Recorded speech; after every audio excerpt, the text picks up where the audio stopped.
Bar ఎన్నికల్లో రిజర్వేషన్లకు ఆదేశాలు ఇవ్వలేదు. ప్రస్తుతము తెలంగాణలో బార్ కౌన్సిల్ ఎన్నికలు జరుగుతున్నాయి. దాదాపుగా 40,000 మంది 39,000 సంథింగ్ 40,000 మంది ఓటర్లు న్యాయవాదులు ఓటర్లుగా ఉన్నారు. వాటికి ఎన్నికలు జరుగుతున్నాయి.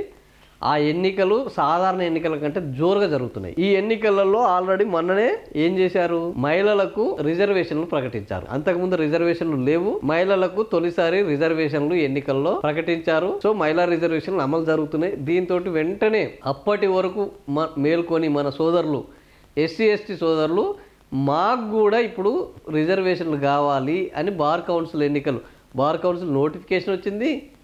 బార్ కౌన్సిల్ ఎన్నికలకు సంబంధించిన నామినేషన్ల ప్రక్రియ ముగిసింది.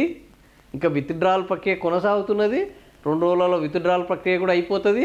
ఇప్పుడు మేలుకొని మాకు రిజర్వేషన్లు ఎందుకు ఇయ్యరు అని మన మిత్రులు బార్ కౌన్సిల్ ఎన్నికల్లో ఎస్సీ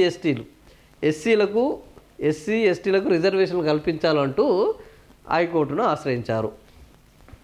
దీంతో ఏమైంది, ఆల్రెడీ ఎన్నికల నోటిఫికేషన్ వచ్చింది. ఈ ఎన్నికల నోటిఫికేషన్ కూడా సాధారణంగా వచ్చింది కాదు, సుప్రీంకోర్టు జోక్యం చేసుకుని వచ్చింది. వీళ్ళు తెలంగాణ ఏర్పడ్డ తర్వాత 2 సంవత్సరాలకు బార్ కౌన్సిల్ ఎన్నికలు నిర్వహించారు. ఆ తర్వాత జరగాల్సిన ఎన్నికలు ఇప్పటి వరకు జరగక 7 సంవత్సరాలు అయింది. 2 ఏళ్లకు నియామకమైన బార్ కౌన్సిల్ 7 ఏళ్ళుగా కొనసాగింది.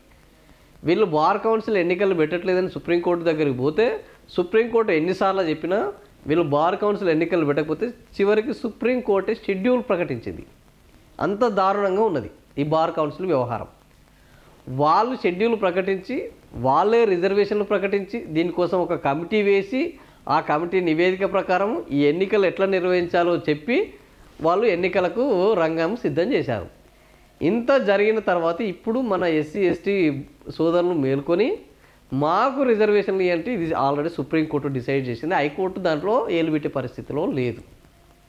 వాళ్ళు అదే చెప్పారు, బార్ కౌన్సిల్ ఎన్నికలకు సంబంధించి సుప్రీంకోర్టే పూర్తి స్థాయిలో విచారణ చేపట్టి ఎన్నికల నిర్వహణకు కమిటీలను కూడా ఏర్పాటు చేసింది.